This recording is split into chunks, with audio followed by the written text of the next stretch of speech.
Presiden Prabowo beri instruksi terkait LPG 3 kg.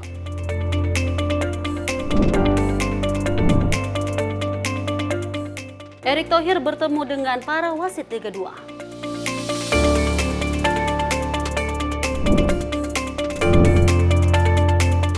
Polisi gerebek pesta gay di Hotel Jaksel.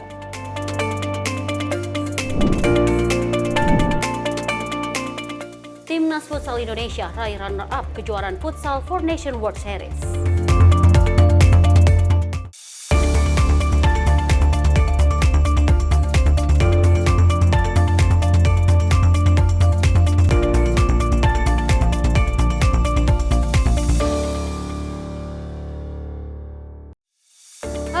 Selamat malam pemirsa Simpo TV, selamat malam Dewi. Selamat malam Apa Pesti, kabar hari sehat ini? luar biasa. Sehat alhamdulillah ya. Dan untuk menemani waktu istirahat Anda, kita berdua akan terus memberikan informasi yang terbaik untuk Anda terkait dengan perpolitikan, ekonomi dan juga berita olahraga lainnya. Benar sekali Pesti, dan kami juga akan mengantarkan seputar informasi tentang kegiatan dari Menteri Kabinet Merah Putih. Bersama saya Deo Madi. Dan saya Festi Rahmadi. Ini dia Menyapa Malam Simpo TV selengkapnya.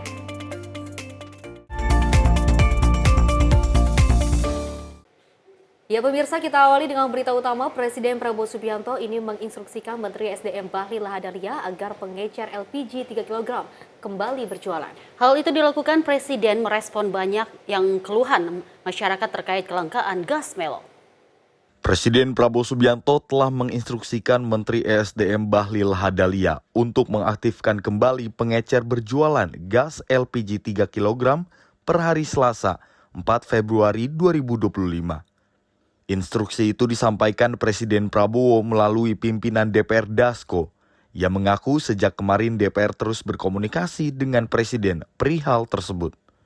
Dasko menjelaskan bahwa kebijakan terkait gas LPG 3 kg ini bukan arahan Presiden Prabowo. Oleh karenanya Presiden memberikan instruksi agar penjualan gas kembali berjalan seperti semula. Instruksi tersebut akan dijalankan sambil menunggu proses pengalihan pedagang eceran menjadi sub pangkalan untuk menjaga harga jual tidak dimainkan oleh oknum pedagang.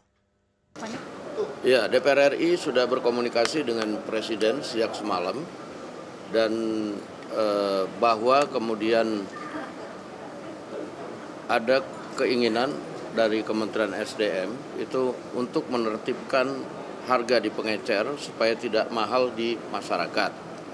Namun setelah komunikasi dengan Presiden kemudian telah menginstruksikan kepada SDM untuk per hari ini mengaktifkan kembali pengecer-pengecer yang ada untuk berjualan seperti biasa, sambil kemudian pengecer-pengecer itu akan dijadikan sub daripada pangkalan, sehingga dengan aturan-aturan yang ada nanti akan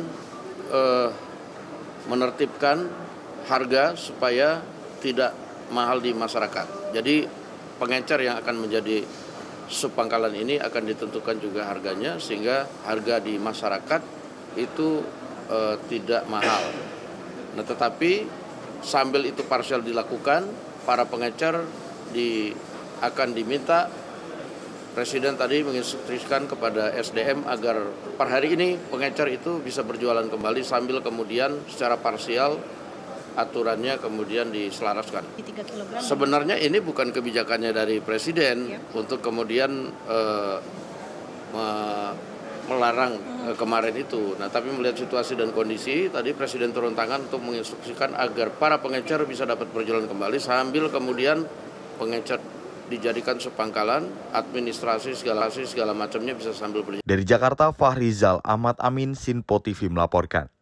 Sementara itu pemirsa, Presiden Prabowo Subianto memanggil Menteri Energi dan Sumber Daya Mineral Bahlil Lahadalia ke Istana Merdeka pada Selasa siang. Di mana pemanggilan Bahlil ke istana diduga buntut aturan larangan bagi pengecer penjual gas LPG 3 kg yang membuat antrian panjang.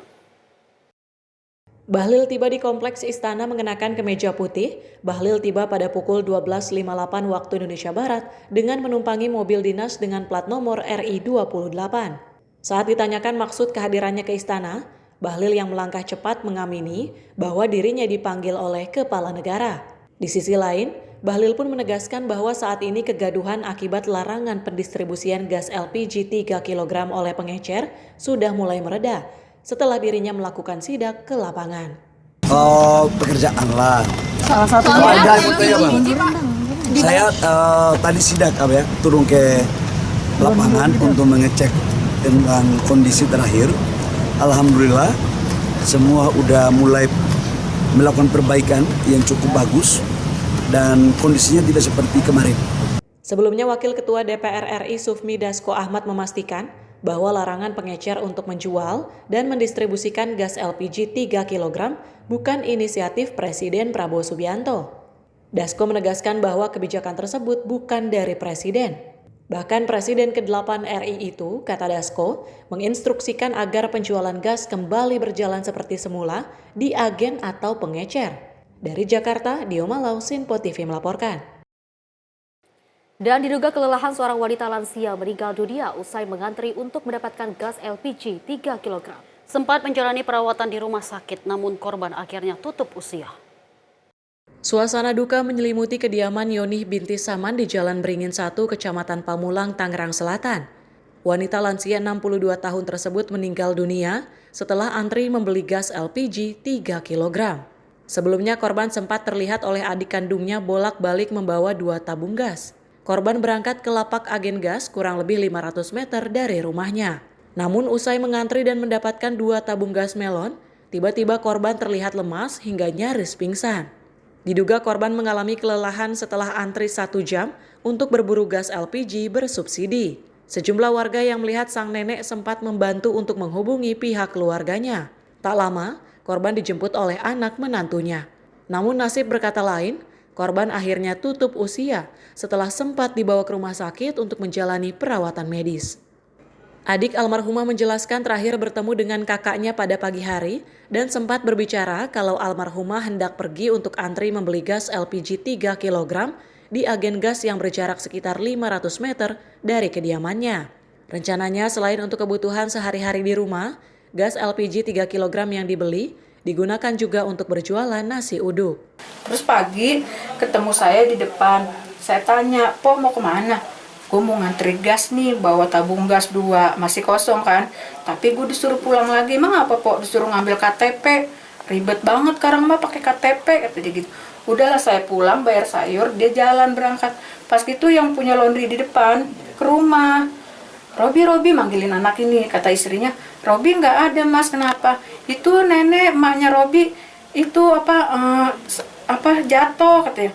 "Tapi bukan jatuh," katanya, "cuma duduk, istirahat." Dijemputlah sama mantunya, tapi sampai di rumah langsung pingsan. Bahwa udah dapat tabung gas, udah dapat. Terus dia bilang, "Allahu Akbar, ya Allah, Allahu Akbar." Tapi saya tanya udah nggak nyaut. Cuma Allahu Akbar terus dipanggil gitu. Udah nggak nyaut, saya minumin aja udah nggak mau, dia gode kayak gitu. Langsung dibawa ke rumah sakit Permata sama anaknya. Sampai di sana udah nggak ada, udah meninggal. Usai dimandikan, jenazah almarhumah langsung dimakamkan di tempat pemakaman bukan umum yang terletak tidak jauh dari rumah duka. Dari Tangerang, Mujib Latumairisa, Sinpo TV melaporkan. Pemirsa, seorang warga tak kuasa meluapkan kekesalannya kepada Menteri SDM Bahlil Lahadalia saat memantau langsung distribusi gas LPG ukuran 3 kg di Kota Tangerang, Banten pada Selasa siang. Pada kesempatan ini juga Menteri Bahlil Lahadalia memastikan akan aktif kembali menjual di tingkat pengecer namun dirubah menjadi subpangkalan. Inilah aksi protes salah seorang warga kepada Menteri Energi dan Sumber Daya Mineral Bahlil Lahadalia saat memantau langsung proses distribusi gas LPG di salah satu pangkalan gas LPG di Kota Tangerang, Banten, Selasa siang. Bahlil disemprot langsung oleh warga bernama Effendi yang kesal lantaran hilangnya gas LPG ukuran 3 kg di pasaran. Menurut warga, regulasi yang melarang penjualan gas bersubsidi di warung hanya menyusahkan dan mengganggu produktivitas warga yang membutuhkan gas LPG untuk kebutuhan sehari-hari maupun berjualan. Aksi protes ini juga sempat mendapatkan dukungan dari warga lainnya yang tengah mengantri gas LPG di lokasi tersebut. Tak berhenti di situ, emosi Effendi memuncak ketika petugas mencoba melerainya. Effendi dan Menteri SDM Bahlil Lahadalia pun sempat saling berbagi argumen perihal kondisi hilangnya gas LPG ukuran 3 kg yang tengah terjadi saat ini. Pada kesempatan ini, Menteri Bahlil Lahadalia memastikan akan aktifkan kembali penjualan di tingkat pengecer, namun dirubah menjadi subpangkalan, di mana untuk harga dikendalikan pemerintah yakni Rp19.000 per tabung 3 kg untuk hindari penyelewengan distribusi dan oknum, berupa pengoplosan ke tabung 12 kg dan dijual kepada kalangan industri. Dinaikkan statusnya menjadi subpangkalan dengan harga yang kita kontrol, agar harganya tidak dinaikkan semau-maunya. Kalau harganya dinaikkan 25.000, 30.000 per kilogram, galon, itu kan kasihan. Sementara kita itu kan subsidi yang paling tinggi 19.000 mereka jualan, ya, gitu ya. Menyikapi permasalahan tersebut, Presiden Prabowo Subianto telah menginstruksikan langsung agar gas LPG ukuran 3 kg dikembalikan ke pengecer. Dari Tangerang, kontributor Simpo TV melaporkan. Dari Komisi 2 DPR menyepakati usulan Menteri Dalam Negeri Tito Karnavian bahwa pelantikan kepala daerah terpilih akan digelar 20 Februari mendatang di Ibu Kota Nusantara, Jakarta. Pelantikan kepala daerah terpilih ini hanya untuk yang tidak memiliki gugatan sengketa di Mahkamah Konstitusi. Komisi 2 DPR menggelar rapat kerja bersama Menteri Dalam Negeri Tito Karnavian di Kompleks Parlemen Senayan, Jakarta pada Senin sore. Rapat ini digelar untuk menentukan jadwal pelantikan kepala daerah terpilih setelah putusan dismisal oleh Mahkamah Konstitusi sehingga berpotensi mundurnya dari rencana awal. Ketua Komisi 2 DPR, Rifki Nizami Karsyayuda mengatakan jadwal pelantikan kepala daerah terpilih akan berlangsung pada 20 Februari mendatang di Ibu Kota Nusantara, Jakarta. Kepala daerah terpilih yang dilantik nantinya merupakan kepala daerah yang tidak memiliki gugatan sengketa di Mahkamah Konstitusi. Namun dia menyebut pihaknya menyerahkan sepenuhnya kepada pemerintah melalui Kemendagri terkait revisi Peraturan Presiden Nomor 80 Tahun 2024. Pertama ingin kami sampaikan bahwa terkait dengan jadwal pelantikan gubernur, wakil gubernur, bupati, wakil bupati, wali kota, wakil wali kota, hasil Pilkada serentak 2024 bagi mereka yang tidak bersengketa di MK, maupun mereka yang mendapatkan putusan dismisal yang oleh MK akan diumumkan tanggal 3 dan 4 dan 5 Februari 2025 yang akan datang. Tadi kami melakukan exercisement, insya Allah akan dilaksanakan pada bulan Februari 2025 ini. Tanggalnya sebetulnya Pak Mendagri tadi sudah mengusulkan tanggal 20 Februari 2025, tapi atas dasar kehati-hatian dan memberikan fleksibilitas atas berbagai dinamika yang mungkin saja terjadi di depan, maka Komisi 2 DPR RI menyerahkan sepenuhnya jadwal ini kepada pemerintah melalui Menteri Dalam Negeri yang nanti formulanya adalah melalui revisi terhadap Peraturan Presiden Nomor 80 Tahun 2024.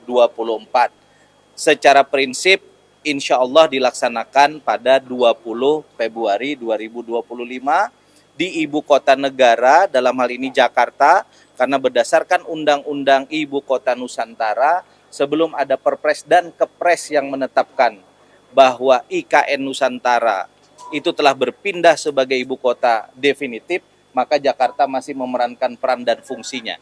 Dari Jakarta, Simpo TV melaporkan. Kita beralih ke informasi lainnya, potensi pertemuan antara Ketua Umum PDIP Megawati Soekarnoputri dan juga Presiden RI Prabowo Subianto yang juga Ketua Umum Partai Gerindra menjadi sorotan publik. Sekjen Partai Gerindra Ahmad Muzani mengungkapkan hubungan Presiden Prabowo dengan Ketua Partai PDI Perjuangan Megawati memiliki hubungan yang baik. Potensi pertemuan antara Ketua Umum PDIP Megawati Soekarnoputri dan Presiden RI Prabowo Subianto yang juga Ketua Umum Partai Gerindra menjadi sorotan publik. Sekjen Partai Gerindra Ahmad Muzani mengungkapkan hubungan Presiden Prabowo dengan Ketum Partai PDI Perjuangan Megawati memiliki hubungan yang bagus. Saat ditanya oleh media, Muzani menjelaskan bahwa keberadaan Megawati saat ini sedang berada di luar negeri. Ibu Mega sekarang sedang di luar negeri. Dan pertemuannya kapan ya? Dan kedua beliau akan menyepakati bagus. Ada sinyal keduanya untuk bertemu berarti ya Pak ya? Kenapa begitu lama sih Pak menentukan jadwal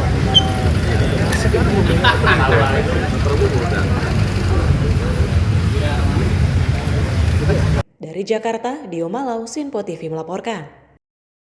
Sementara itu pembongkaran pagar laut di kawasan Laut Tanjung Pasir Tangerang sementara dihentikan karena kondisi cuaca yang tidak bersahabat. Kepala Staf Angkatan Laut Laksamana TNI Muhammad Ali menjelaskan meski dihentikan sementara, proses pembongkaran telah mencapai hampir 20 km dan akan dilanjutkan setelah kondisi memungkinkan.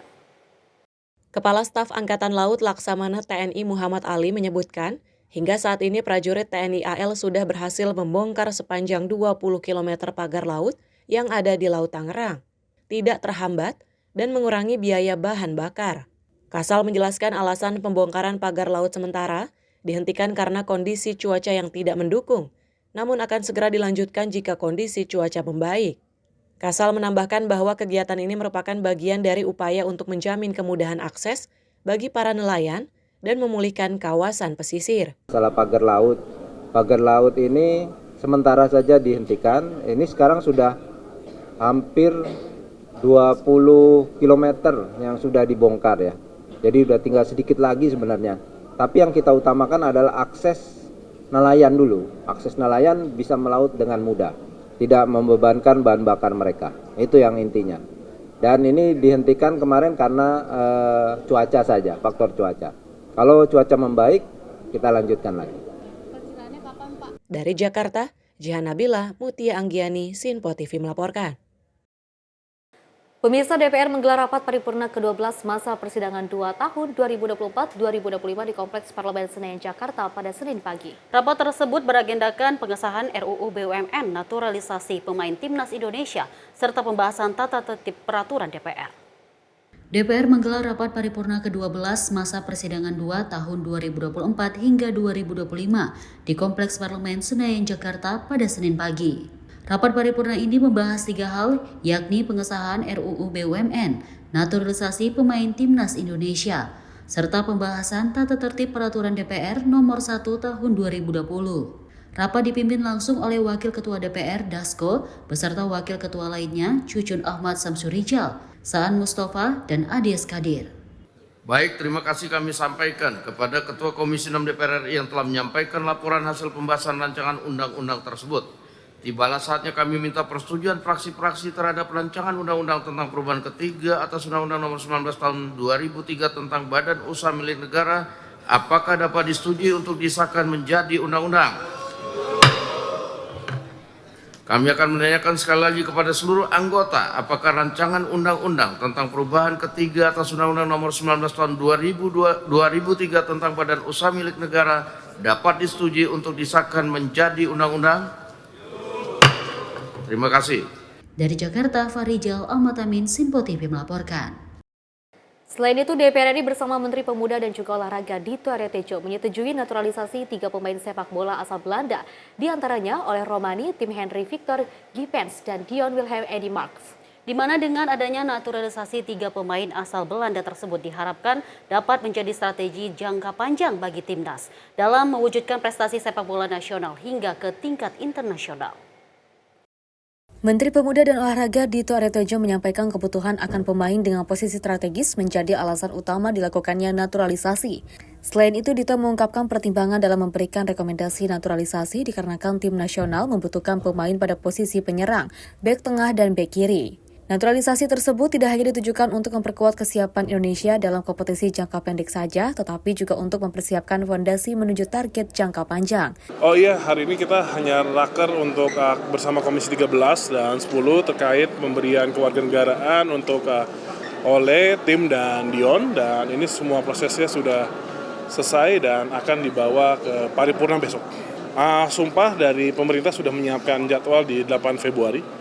Jadi alhamdulillah ini prosesnya sesuai di DPR. Saya ucapkan terima kasih untuk seluruh pimpinan DPR sampai Komisi 13, 10, dan Bamus. Jadi ini nampaknya sesuai target bisa 8 Februari dan tadi Pak Marji selaku Ketua BTN juga sudah sampaikan di hadapan pimpinan Komisi 10 di mana untuk Ole bisa bermain di 20 Maret. Sumpahnya di mana? Sumpahnya direncanakan di London kalau tidak salah. Di London. Ya. Rencana untuk Tim dan Dion dipersiapkan untuk SEA Games. Enggak, Ole itu jangka pendek 2026. 2030 itu jangka panjang di atas 5 tahun. Berarti untuk kualifikasi? Iya, kan 20 Maret dia udah main. 20 Maret kualifikasi Piala Dunia 2026. Dari Jakarta, Sri Dewi Andayani, Dava Rizkiano, Simpo TV melaporkan. Pemirsa, penyelesaian infrastruktur legislatif dan yudikatif di IKN selengkapnya usai jeda. Tetap di Menyapa Malam Simpo TV.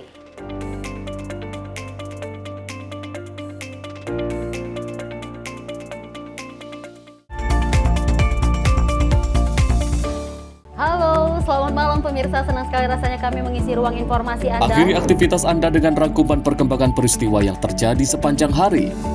Sebelumnya kita saksikan ada sekitar 3.000 tamu undangan, sementara di Ibu Kota Nusantara ini ada sekitar 2.000 tamu undangan. Rangkaian informasi nasional dan mancanegara dirangkum sebagai penutup hari dalam Menyapa Malam. Setiap Senin hingga Jumat pukul 8 malam, hanya di Simpo TV. Halo, selamat pagi pemirsa Simpo TV. Selamat pagi Andi. Selamat pagi, Fen. Beragam informasi terbaru hadir menemani Anda sebelum memulai hari. Itu memang dari Menteri Perhubungan juga mendukung, Betul. dari Menteri Keuangan juga mendukung, dan kita sebagai masyarakat pun juga Harus mendukung. Mengangkat isu yang tengah menjadi pembicaraan paling hangat. Semarakan pagi Anda bersama Menyapa Pagi. Setiap Senin hingga Jumat pukul 6 pagi, hanya di Simpo TV.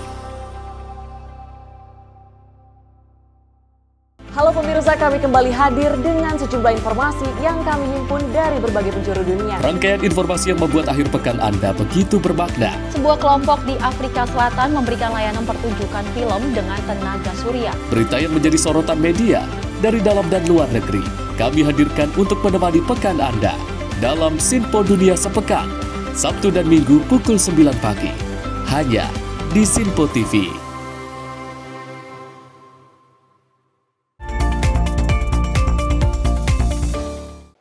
Terima kasih pemirsa, Anda kembali menyaksikan Menyapa Malam. Kita lanjut informasi. Presiden Prabowo mendorong penyelesaian pembangunan infrastruktur kawasan legislatif dan yudikatif di Ibu Kota Nusantara IKN.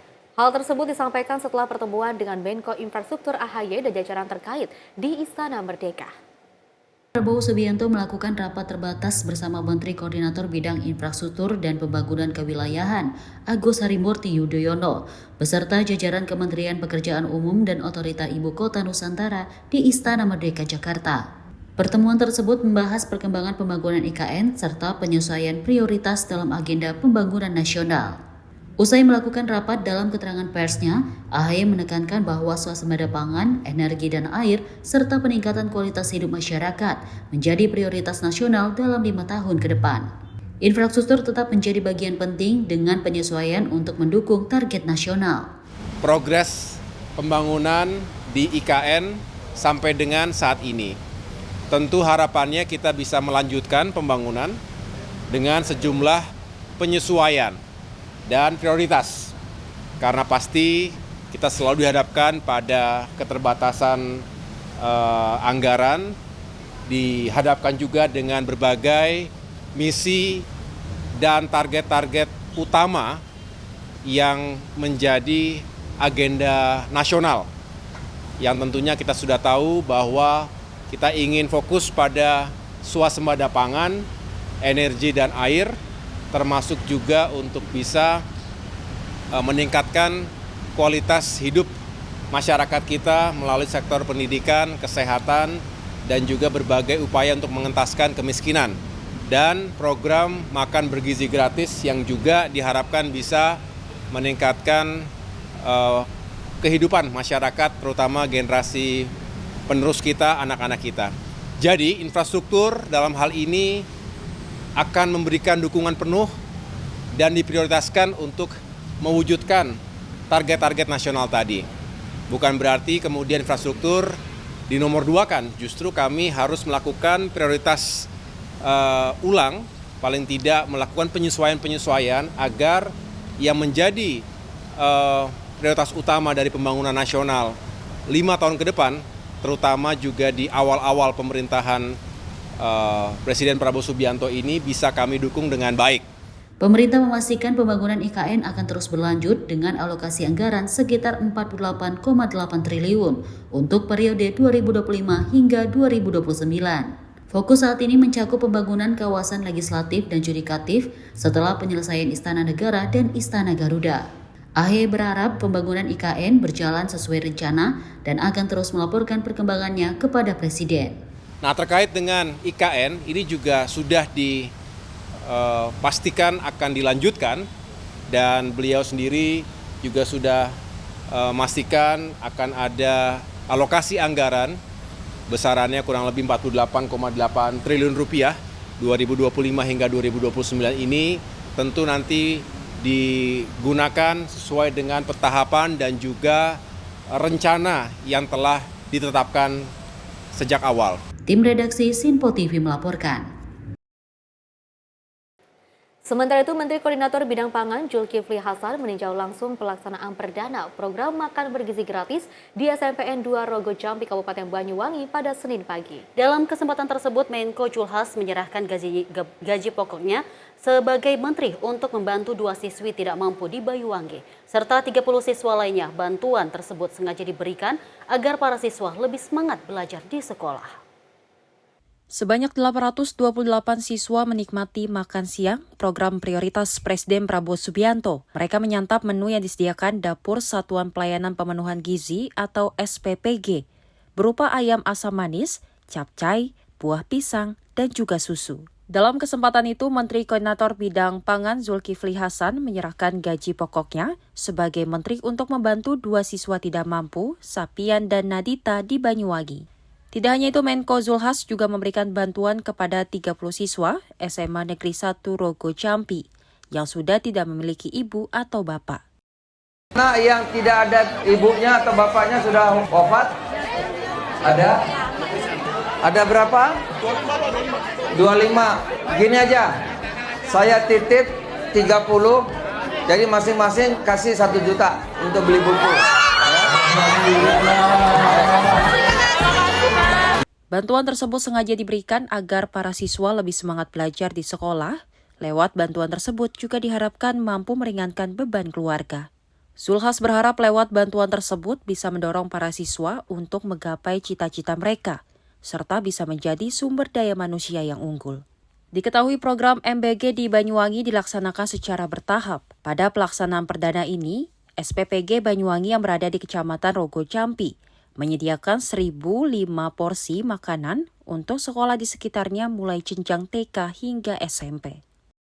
Tim redaksi Sinpo TV melaporkan. Pemirsa, Menteri Luar Negeri Sugiono menerima kunjungan kehormatan Duta Besar Yordania untuk Indonesia, Sudki Al-Omush, di kantor Kementerian Luar Negeri pada Senin pagi. Dalam pertemuan tersebut membahas berbagai isu antara lain tentang upaya bersama untuk mempererat hubungan bilateral antara Indonesia dan Yordania, khususnya di sektor perdagangan dan juga investasi. Dalam pertemuan itu, Menlu Sugiono mendorong Dubes Sudki untuk memperluas penjajakan peluang kerjasama potensial antar kedua negara, termasuk sektor industri halal dan ekonomi syariah. Menlu Sugiono selanjutnya mengundang Yordania untuk berinvestasi di sektor prioritas Indonesia seperti ketahanan pangan, manufaktur, dan energi. Ia juga menyampaikan apresiasi Presiden Indonesia Prabowo Subianto kepada Raja Yordania Abdullah II atas undangan untuk melakukan kunjungan kenegaraan ke Yordania yang diharapkan dapat semakin mempererat hubungan strategis kedua negara. Selain isu bilateral, keduanya juga bertukar pandangan mengenai dinamika kawasan Timur Tengah, termasuk implementasi kesepakatan gencatan senjata dan upaya pemulihan di Gaza, serta dinamika di Suriah. Sebelumnya, Badan Amil Zakat Nasional RI bersama King Hussein Cancer Center Yordania menandatangani nota kesepahaman atau MOU dalam menyalurkan bantuan kemanusiaan sebesar 2 miliar rupiah bagi masyarakat Palestina di Yordania. Tim redaksi Sinpo TV melaporkan. Pemirsa, Ketua Umum PSSI Erick Thohir meminta kepada wasit terutama yang memimpin pertandingan di Liga 2 untuk menjadi whistleblower atau pelapor pelanggaran yang terjadi dalam pertandingan sepak bola. Hal tersebut disampaikan Erick saat bertemu dengan para wasit Liga 2 dalam acara Liga 2 Mid-Season Debriefing Preparation and PSSI President Interaction di Jakarta Senin kemarin.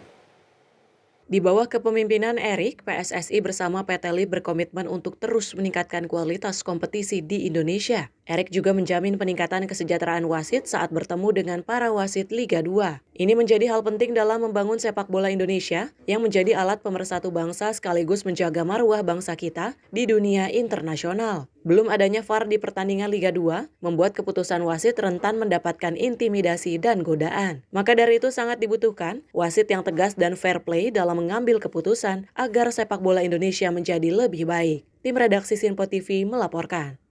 Pemirsa, Menteri Pendidikan Dasar dan juga Menengah Abdul Muti bersama Komite 3 DPD RI menyoroti permasalahan yang dihadapi dalam dunia pendidikan di Indonesia. Saat ini Mendikbud tengah konsen terhadap para guru honor yang diangkat P3K. Menteri Pendidikan Dasar dan Menengah Abdul Muti melakukan rapat bersama Ketua Komite 3 DPD RI Philip Wamafma beserta jajarannya di Gedung DPD Jakarta pada Senin 3 Februari 2025.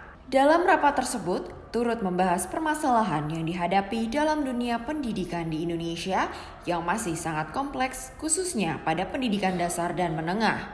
Permasalahan tersebut seperti adanya kesenjangan akses pendidikan akibat kurangnya sekolah, tenaga pendidik, keterbatasan infrastruktur, hingga pengangkatan guru honorer. Maka dari itu, Mendikbud mengaku bahwa pihaknya saat ini sangat konsen terhadap guru-guru honor yang diangkat P3K. Menurutnya, rekrutmen guru P3K dibutuhkan untuk memastikan layanan pendidikan terus berjalan dan memenuhi standar mutu di seluruh Indonesia. Dari Jakarta, tim redaksi Sinpo TV melaporkan. Dari Menteri Koordinator Bidang Infrastruktur dan juga Pembangunan Kewilayahan Agus Harimurti Yudhoyono ini tak hanya menapik bahwa anggaran untuk infrastruktur dipotong. Bahkan anggaran untuk pembangunan di Ibu Kota Nusantara juga ikut dipotong. Agus Harimurti Yudhoyono tak menampik bahwa anggaran untuk infrastruktur dipotong, bahkan anggaran untuk pembangunan di Ibu Kota Nusantara juga ikut dipotong. Dengan pemotongan anggaran tersebut pun, kata AHY, pemerintah harus bijak untuk menentukan mana pembangunan yang lebih diprioritaskan. Pemotongan anggaran ini juga dilakukan agar kementerian dan lembaga bijak dalam menggunakan anggaran, sehingga diharapkan tidak ada anggaran yang dipakai sia-sia. Semua kementerian lembaga, termasuk yang terkait dengan pembangunan infrastruktur, termasuk tentunya pembangunan IKN, ini menghadapi berbagai penyesuaian. Ada pengurangan dan juga efisiensi di berbagai aspek. Tentunya ini juga menuntut kita semua untuk benar-benar mengkaji rancang awal atau yang sudah berjalan selama ini. Penekanannya tentu tidak boleh ada yang tidak efisien atau yang sering disebut kebocoran oleh Pak Presiden. Termasuk juga kita tentu harus bijak untuk menentukan mana yang memiliki urgensi terlebih dahulu. Jadi prioritasnya harus dikaji, harus dievaluasi, dan ini juga membutuhkan kesediaan dari berbagai kementerian dan lembaga, termasuk tentunya dalam sektor infrastruktur kan tidak hanya bicara IKN ya, tapi juga pembangunan berbagai proyek lainnya, apakah proyek yang sudah berjalan secara reguler selama ini, pemeliharaan, termasuk juga hal-hal yang mau dibangun baru ke depan. Jadi ini harus kita evaluasi semuanya. Hingga saat ini pun pihaknya masih melihat dan mempelajari berapa target pemangkasan di kementerian yang ada di bawah naungannya. Dari Jakarta, Dio Malau, Sinpo TV melaporkan. Pemirsa, Menteri Kehutanan Raja Juli Antoni menyatakan bahwa pihaknya ini akan terus menerbitkan peraturan menteri guna mencabut perizinan berusaha manfaatan hutan bagi 18 perusahaan. Raja Juli menegaskan pencabutan izin 18 perusahaan ini tersebar dari Aceh hingga Papua dengan luas total 526.144 hektar. Usai menghadiri rapat terbatas bersama Presiden Prabowo di Istana Merdeka Jakarta pada Senin 3 Februari 2025, Menteri Kehutanan Raja Juli Antoni sesuai pertemuan menyampaikan bahwa diskusi mereka berfokus pada strategi untuk menyeimbangkan pelestarian hutan, pembangunan berkelanjutan, dan kesejahteraan masyarakat. Dalam mengoptimalkan upaya tersebut, Raja Juli mengumumkan pencabutan perizinan berusaha penguasaan hutan atau PBPH terhadap 18 perusahaan yang telah mengantongi izin tetapi tidak mengelola hutan secara maksimal. Raja Juli menegaskan pencabutan izin 18 perusahaan ini tersebar dari Aceh hingga Papua dengan luas total 526.144 hektar. Perizinan berusaha pemanfaatan hutan (PBPH) sebanyak 18 perusahaan dari Aceh sampai Papua ada. Luasnya total 526.144 hektar, ya, setengah juta hektar, di mana ada pihak swasta yang telah diberi izin untuk memanfaatkan hutan, namun tidak dimaksimalkan, ya. Dan Presiden memerintahkan agar fungsi hutan dimaksimalkan tadi untuk mensejahterakan masyarakat. Selain itu, Raja Juli menegaskan pentingnya program agroforestry dalam menangani degradasi hutan dan memperkuat ketahanan pangan nasional. Ia menambahkan bahwa pemerintah akan terus berupaya melestarikan hutan sambil mendorong pembangunan yang bermanfaat bagi masyarakat. Saya mengatakan ada potensi, ya, ada 26,7 juta hektar, ya, hutan yang sudah terdegradasi, yang sudah gundul, yang sudah bekas kebakaran, ya. Kita maksimalkan fungsinya dengan agroforestry, dengan tumpang sari untuk swasembada pangan. Ini namanya hutan cadangan pangan, energi, dan air. Yang artinya apa? Hutan kita akan kita lestarikan dengan menanam kembali, mereboisasi, tapi saat bersamaan kita akan tanam sesuatu yang produktif yang membantu perwujudan swasembada pangan yang menjadi perintah Pak Presiden Prabowo Subianto. Tim redaksi Sinpo TV melaporkan. Pemirsa, kabar seputar peristiwa akan kami hadirkan, salah satunya supir taksi online yang dibegal di Lampung. Tetap di Menyapa Malam Sinpo TV.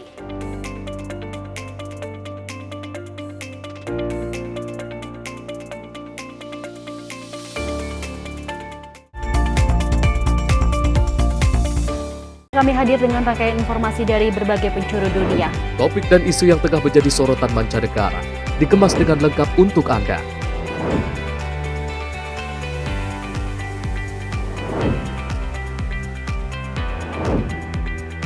Peristiwa penting yang terjadi dari berbagai belahan dunia kini hadir dalam Sinpo Dunia setiap Senin hingga Jumat pukul 7:30 malam hanya di Sinpo TV.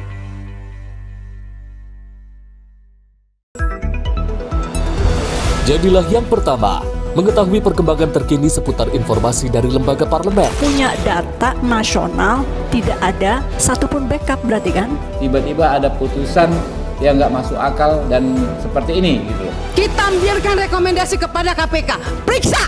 Kami hadirkan informasi paling akurat untuk mengawal setiap informasi dalam rapat komisi dan paripurna. Tentunya bersama saya Andi Rezaldi yang telah kami rangkum dalam program Sinpo Parlemen. Saya Arif Tufan. Saksikan Sinpo Parlemen setiap Sabtu pukul 6 pagi hanya di Sinpo TV.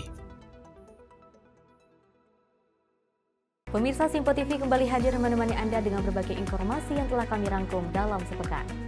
Sajian lengkap informasi sepekan kami hadirkan untuk Anda. Badan Legislasi DPR menemui masa unjuk rasa di depan gedung DPR RI Senayan, Jakarta. Menemani akhir pekan Anda bersama keluarga dengan rangkuman berita menyeluruh dalam Sinpo Sepekan setiap minggu pukul 6 pagi hanya di Sinpo TV.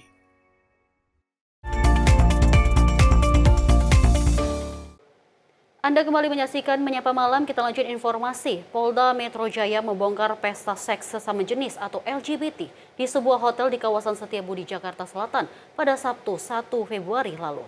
Terdapat 56 peserta dalam pesta seks sesama jenis tersebut. Menurut keterangan polisi, peserta yang juga berperan sebagai wanita mengenakan stiker glow in the dark untuk membedakan peran dalam gelap. Aparat Subdit Renakta Direskrimum Polda Metro Jaya menggebrek salah satu kamar hotel di kawasan Setiabudi, Jakarta Selatan pada Sabtu 1 Februari lalu, sekitar pukul 21.00 waktu Indonesia Barat. Upaya penggerebekan itu diduga terkait pesta seks gay yang digelar. Kabid Humas Polda Metro Jaya Kombes Ade Arisyam Indradi mengatakan dalam penggebrekan ini pihaknya mengungkapkan kegiatan pesta seks LGBT yang melibatkan laki-laki sesama jenis. Sudah sampai berkumpul di kamar 216 di Hotel Habitare apartemen di Rasuna Said itu, serta berkumpul di kamar itu. Kemudian saudara D menutup pintu kamar dan memulai acara. Saat acara dimulai, saudara D mengimbau kepada para peserta event pesta seks ini untuk saling have fun dan menikmati event tersebut, dan jika ada pasangan yang tidak cocok, para peserta dimohon untuk tidak menolak secara kasar. Ya, kemudian para peserta memulai event dengan membuka pakaian hingga celana,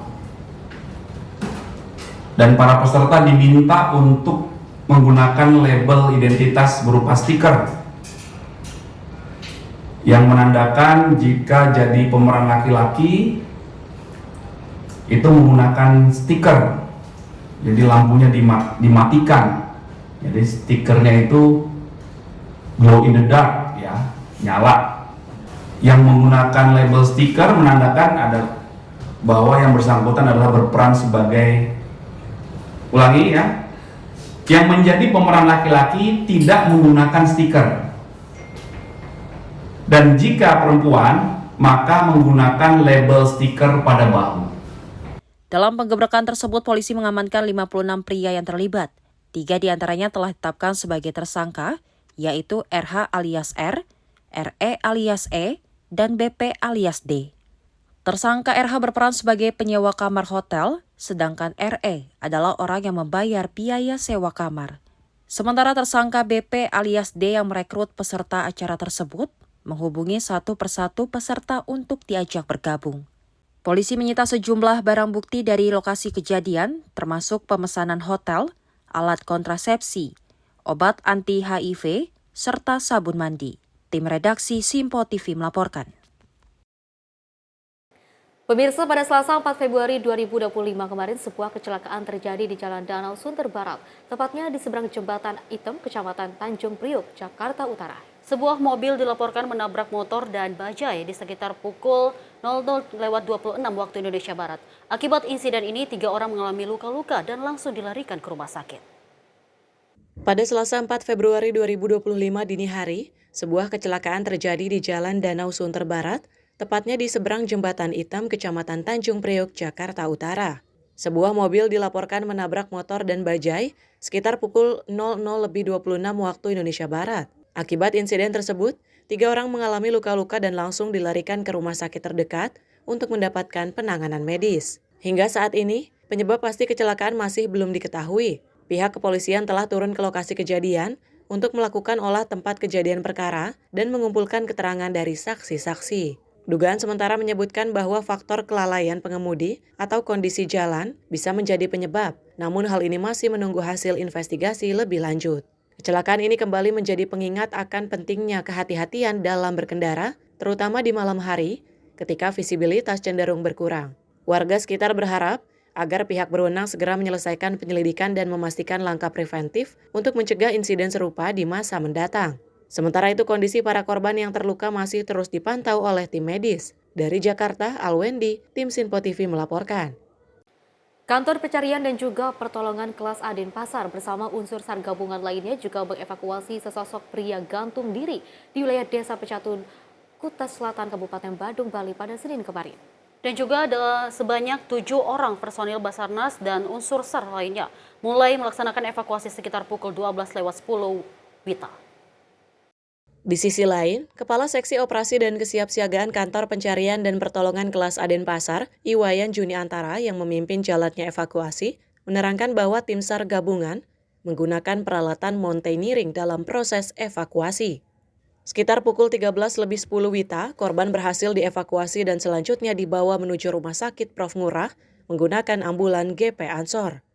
Operasi pencarian dan pertolongan melibatkan SAR Samapta Polda Bali, Polsek Kuta Selatan, Inafis Polda Bali, Babinsa Desa Pecatu, Sardok Indonesia, IOF, GP Ansor, dan masyarakat setempat. Tim redaksi Sinpo TV melaporkan.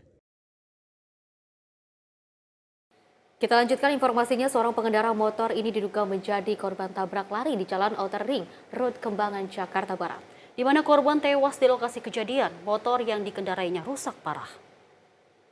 Kecelakaan lalu lintas terjadi di kawasan Kembangan, Jakarta Barat. Seorang pemotor tewas di lokasi kejadian pasca kecelakaan tersebut. Menurut keterangan salah satu saksi di lokasi, diduga pengendara sepeda motor tersebut menjadi korban tabrak lari oleh mobil jenis sedan, di mana mobil tersebut melaju sangat kencang dari arah Cengkareng menuju Kembangan. Tepatnya di Jalan Outer Ring Road Kembangan, Jakarta Barat. Mobil korban ditabrak mobil tersebut. Mobil lalu kabur ke arah pintu tol Kembangan, di mana jasad korban tergeletak di pinggir jalan, sedangkan motor yang digunakan hancur berantakan. Warga sempat mengejar mobil yang menabraknya, namun kehilangan jejak karena mobil tersebut masuk ke dalam tol. Menurut Pak, berdasarkan yang saya lihat, itu memang tabrak lari. Ditabrak Bang, betul. Ditabrak mobil apa Bang? Untuk sementara yang saya lihat Toyota Yaris Bang. Toyota Yaris ya? Untuk warna samar-samar karena mungkin masih gelap, itu antara warna putih atau silver gitu. Korban ini lagi jalan atau seperti apa sih Bang yang Abang tahu? Karena dari awal juga kan sudah ada kejar-kejaran antara kedua pihak. Oh, kejar-kejaran antara motor dan mobil ya? Betul. Hingga akhirnya saya ingin mencoba tanyakan, tetapi ketika saya sudah sampai di sini, ternyata korban sudah tidak bernyawa Bang. Oh, tergeletak ya? Betul. Jadi korban ditabrak langsung pelakunya kabur? Pelaku langsung kabur dan saya berusaha untuk melakukan pengejaran hingga traffic light sana. Akan tetapi karena saking banyaknya unit juga kendaraan di sana, hingga akhirnya antara dia belok ke kanan muter balik atau ke arah tol. Gitu, mobil yang nabrak sempat dikejar warga ya? Sempat dikejar warga, betul Bang. Korban diperkirakan umur berapa Bang? Abang tahu nggak identitas korban? Antara 30 atau 40 sih Bang. Warga mana sih korban? Wah, kurang paham karena nggak ada identitas. Nggak ada identitas. Selanjutnya, jasad korban yang tidak ditemukan identitasnya tersebut kemudian dibawa ke Rumah Sakit Tangerang untuk kepentingan penyelidikan lebih lanjut. Kasus kecelakaan ini kini ditangani Unit Laka Lantas Jakarta Barat. Imbas dari kecelakaan ini, arus lalu lintas dari arah Cengkareng menuju Kembangan sempat mengalami kemacetan. Dari Jakarta, tim kontributor Simpo TV melaporkan. Seorang driver taksi online di Bandar Lampung ini menjadi korban pembegalan oleh 3 pelaku bersenjata tajam. Di mana demi menyelamatkan dirinya saat dibegal, korban sengaja menabrakkan mobilnya ke mobil lainnya yang terparkir di jalanan. Seorang driver online di Bandar Lampung menjadi korban pembegalan oleh sejumlah orang yang menyamar sebagai penumpang. Korban mengalami luka di leher serta di bagian telinganya.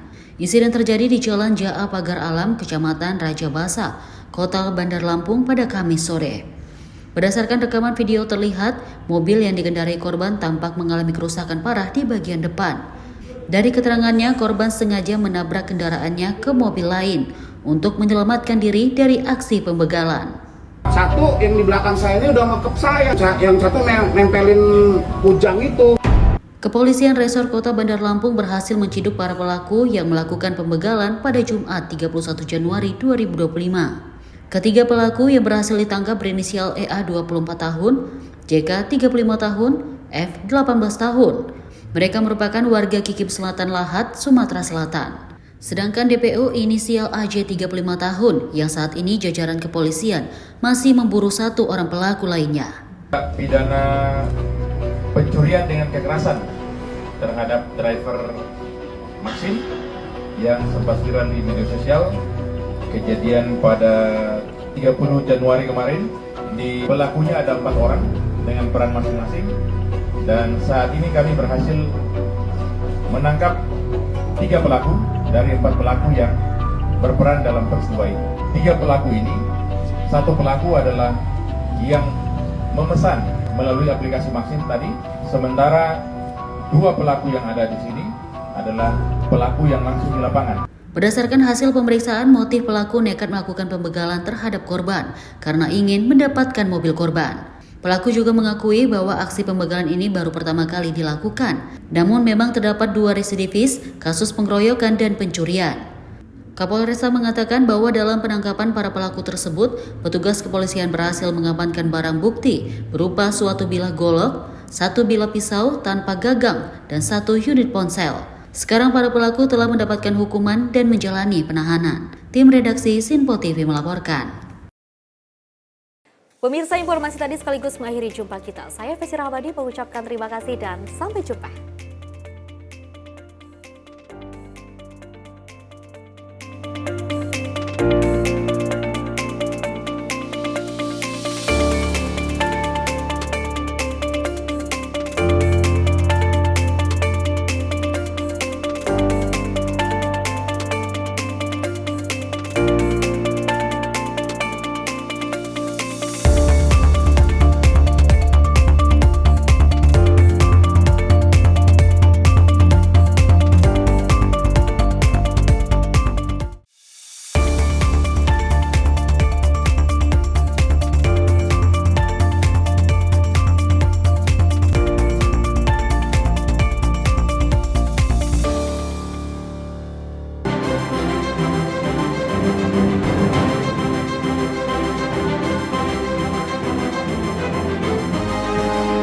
Sinpo TV, News, Sport, Entertainment.